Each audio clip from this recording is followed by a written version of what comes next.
Hello friends, welcome back.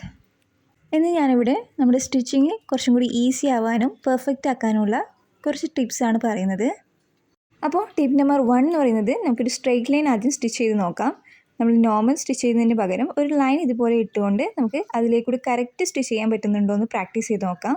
അപ്പോൾ ശ്രദ്ധിക്കേണ്ടതെന്ന് പറഞ്ഞാൽ, നമ്മൾ വരച്ച ലൈനിന് കറക്റ്റ് സെൻറ്ററിൽ വരുന്ന വിധത്തിൽ നീഡിൽ ഇറക്കി വെക്കുക. ഇനി നിങ്ങൾക്ക് ചവിട്ടിയിട്ടാവുന്നില്ലെങ്കിൽ നമുക്ക് സൂചി കൈകൊണ്ട് തിരിച്ചിട്ട് അങ്ങനെ വെച്ചിട്ട് സ്റ്റിച്ച് ചെയ്തെടുക്കാം. നമ്മുടെ ഫോക്കസിങ് കറക്റ്റ് ആകുമ്പോൾ നമുക്ക് ആ ലൈനിലേക്ക് കൂടി കറക്റ്റ് സ്റ്റിച്ച് ചെയ്യാൻ പറ്റും. അങ്ങനെ ഞാൻ ഇതേപോലെ സ്റ്റിച്ച് ചെയ്തെടുത്തിട്ടുണ്ട്. രണ്ടാമത്തെ ടിപ്പ്, നമുക്ക് ഇതേപോലത്തെ ഒരു സ്ക്വയർ ബോക്സ് സ്റ്റിച്ച് ചെയ്തെടുക്കാം.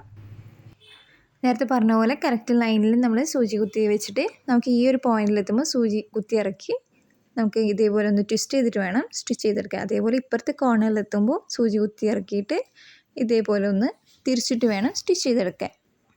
ടിപ്പ് നമ്പർ 3, നമുക്കൊരു വി ഷേപ്പ് സ്റ്റിച്ച് ചെയ്തെടുക്കാം. നേരത്തെ പറഞ്ഞ പോലെ തന്നെ സൂചി കുത്തി ഇറക്കിയിട്ട് സ്റ്റിച്ച് ചെയ്തെടുക്കുക. ഇതേപോലെ ഈ കോർണറിലെത്തുമ്പോൾ കറക്റ്റ് സൂചി കുത്തി ഇറക്കിയിട്ട് ഇതേപോലെ തിരിച്ചു വെച്ചിട്ട് വേണം സ്റ്റിച്ച് ചെയ്തെടുക്കാൻ. അടുത്ത ടിപ്പ്, നമുക്ക് ഇതേപോലെ ഒരു സ്ട്രെയിറ്റ് ലൈൻ ആദ്യം ഒന്ന് സ്റ്റിച്ച് ചെയ്തെടുക്കാം. അപ്പോൾ നമ്മൾ സ്റ്റിച്ച് ചെയ്ത് ലൈന് കറക്റ്റായിട്ട് നമ്മൾ ഈ ഫൂട്ടിൻ്റെ എൻഡ് ഇതേപോലെ വെച്ചുകൊണ്ട് നമുക്ക് സ്റ്റിച്ച് ചെയ്തെടുക്കാം. അങ്ങനെ ചെയ്യുമ്പോൾ നമുക്ക് പാരലായിട്ട് തന്നെ എല്ലാവരും ഇതൊന്ന് ഫോളോ ചെയ്ത് നോക്കുക. അപ്പോൾ നമ്മൾ സ്റ്റിച്ചിങ് കുറച്ചും കൂടി പെർഫെക്റ്റും സ്പീഡിലും സ്റ്റിച്ച് ചെയ്യാൻ പറ്റും. അപ്പോൾ താങ്ക് യു ഫോർ വാച്ചിങ്.